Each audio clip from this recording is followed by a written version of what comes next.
إن الله وملائكته يصلون على النبي يا أيها الذين آمنوا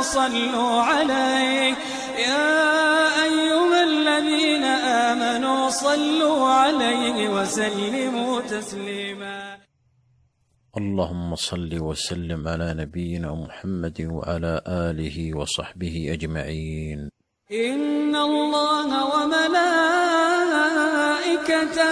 يصلون على النبي يا أيها الذين آمنوا.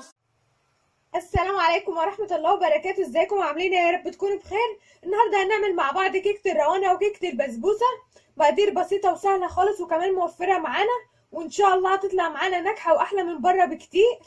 بس قبل ما نبدأ وصفتنا كده، يا ريت لو انت اول مرة بتنوريني في قناتي ما تنسيش تعملي لايك للفيديو واشتراك في القناة عشان يوصلك منه كل جديد. هنبدأ المقادير بتاعتنا كده بسم الله. معانا المقادير بتاعتنا سهلة خالص وبسيطة. معايا هنا كوباية من الدقيق وكوباية من سميد البسبوسة او دقيق البسبوسة ده بالشكل ده، ومعايا هنا كده كوباية من اللبن، ممكن نضيف كوباية لبن رايب، ده لبن سايب عادي، وثلاث بيضات ونص كوباية زيت وربع كوباية جوز هند كده بالشكل ده. ممكن تضيفي لو انت حابة تضيفيه عادي، مش حابة ممكن ما تضيفوش خالص، ونص كوباية سكر والبيكنج باودر والفانيليا بتاعتنا. هنبدأ كده المقادير، هناخد الحاجات اللي هي الجافة ديت كده مع بعض. انا اول حاجة عملت السيرب بتاع الكيكة. عملت كوباية ونص سكر عليهم كوباية مية وعصرة ليمونة وفانيليا في الاخر. هنبدأ كده بسم الله المقادير بتاعتنا. هنضيف كده المقادير الجافة. معايا هنا كده طبق فاضي هضيف كده فيه ربع كوباية من جوز الهند. هنخلي السكر للاخر، وكوباية من الدقيق، بس اخلي الشوية دولت للاخر كده عشان احطهم على ابطن بهم الصينية. ومعايا هنا كوباية من دقيق البسبوسة، ونخلط كل ده مع بعضه كده. هنخلط كل المكونات الجافة دي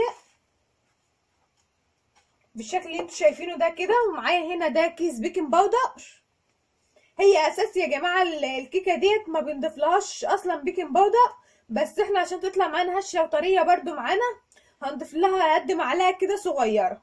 انا ما خدتش طبعا الكيس كله. ومعايا هنا الفانيليا ديت هخليها هنا مع البيض. هنقلب بس كده المكونات الجافه دي.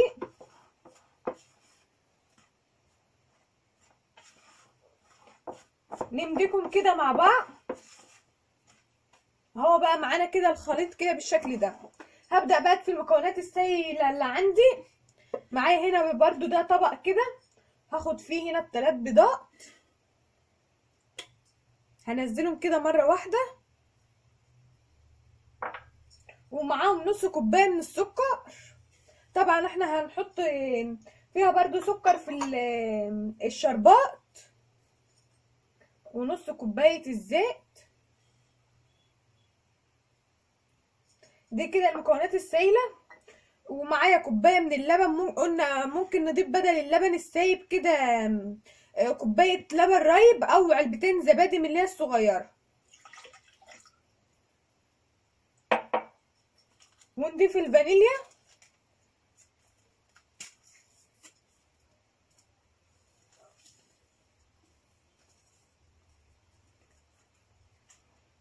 ومعايا هنا بقى كده المضرب. انت ممكن لو مش حابه تضربيها بالمضرب ممكن تضربي المكونات السائله دي كده كلها في الخلاط وخلاص وتريحي نفسك، بس انا هضربها كده بالمضرب.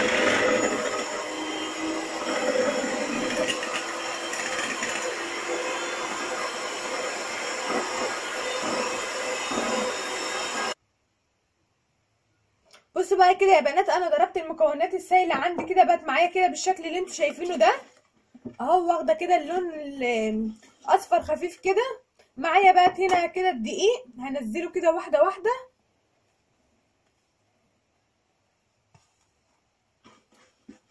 واقلب كده لحد ما المكونات عندي ديت كلها تندمج كده مع بعضها.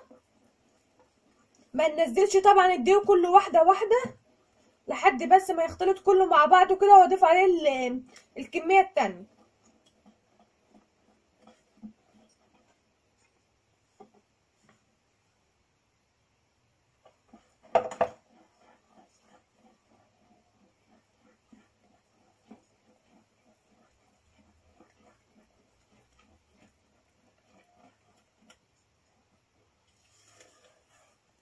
ممكن برضو نضربهم بالمضرب.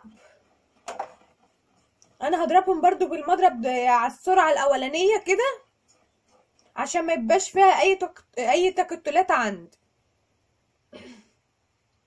هضيف بقى كده يا بنات الخليط اللي عندي في الصينيه دي. معايا صينيه كده مقاس الصغير خالص، مقاس 24.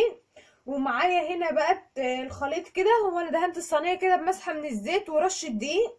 هضيف عليها بقى الخليط بتاعي كده بسم الله. اهو شايفين الخليط معايا تقيل بالشكل اللي انتوا شايفينه ده. وطبعا ده جوز الهند اللي فيه ده طبعا بيخلي ريحه الكيكه معايا حلوه وطعمها كمان مميز وحلو.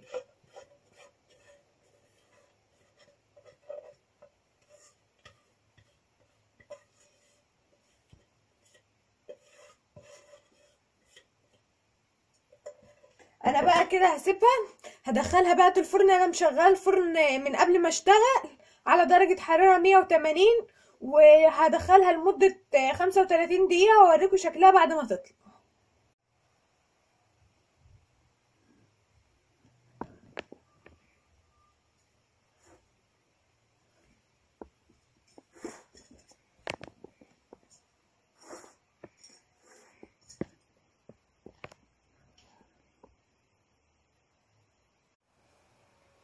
شايفين بقى كده يا بنات دي شكل الكيكه اهيت بعد ما طلعت من الفرن. انا لسه مطلعاها دلوقتي، هي طبعا لسه سخنه.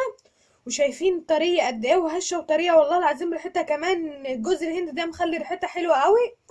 هبدا بقى كده معايا هنا السيرب بتاعي اضيفه كده على الكيكه،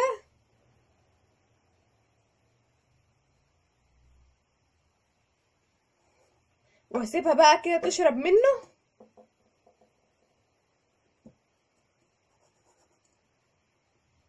شايفين هي شربت السيرب اهوت. هي كده ديت من علامات نجاح الكيكه ان هي تشرب السيرب بتاعها بسرعه. وهبدا كده اضيف عليه برضو الكميه برضو اهو تانية.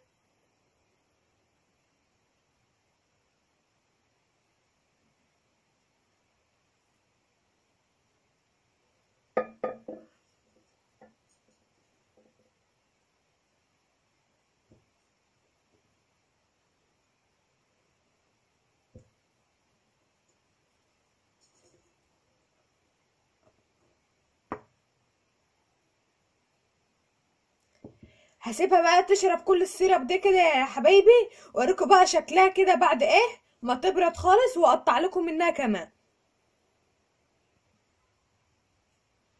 وده كده يا بنات شكل الكيكه بتاعتها اهيت بعد ما طلعتها كده من الصينيه وسبتها كده تهدى شويه، وزينتها طبعا بجوز الهند كده وحبه من السوداني والبندق كده، حاجه بسيطه يعني.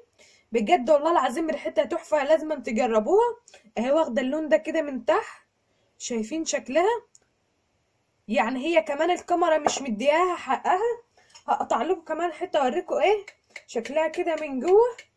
شايفين هشه وطريه ازاي؟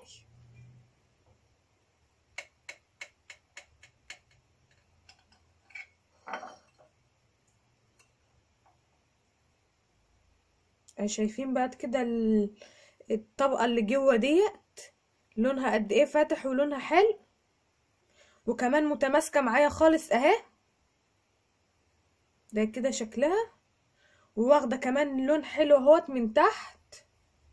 شايفين اللون ده؟ والله يا بنات هتندموا لو ما جربتوهاش، وهتعجبكم جدا وتعجب كمان اولادكم. اهو ده كده شكلها.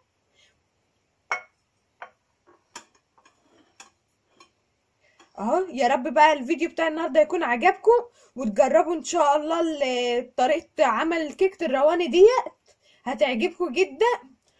وما تنسوش بقى تعملوا لايك للفيديو لو عجبكم، وتعملوا اشتراك في القناة لو انت لسه ما اشتركتيش، يا ريت تشتركوا وتفعلوا الجرس عشان يوصلك كل جديد. والسلام عليكم ورحمة الله وبركاته.